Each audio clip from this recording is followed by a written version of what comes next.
Sir Nato Heron, ayan sir. Ito po yung aking kawayan sir. Ayan sir, tatanggalin ko sir. Ayan po siya. Ayan sir. Bali yung dulo niya sir, ayan po, may gatla. Ayan sir. Bali ang haba po nito sir. Ayan. Ng aking kawayan sir. Wala namang kumbaga sa dangkal sir. Ayan sa sir. Ayan. Maiksi lang po siya sir. Ayan. Ayan sir, maiksi lang po ito. Ito po siya. Ayan. Ayan. So nagtatanong po sa akin, yan. Ito po yung aking stick na gamit, kawayan. Ayan. Ayan. Ayan po siya, ayan.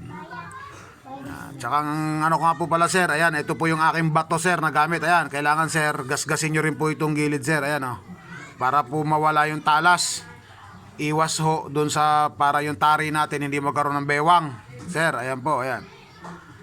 Ang kagandahan lang po sa akin sir, ang kagandahan lang po nito sir, para sa akin ay kapag ganito po kasi medyo kalaki lang siya sir, nadadaan niya mismo lahat sir, daan na daan siya dun sa talim ng tare sir. Ayan.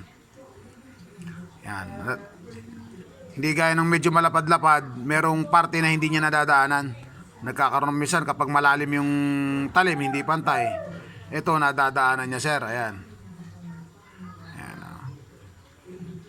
Ayan. Yan lamang po sir. Sir Nato Heron. Yan sir.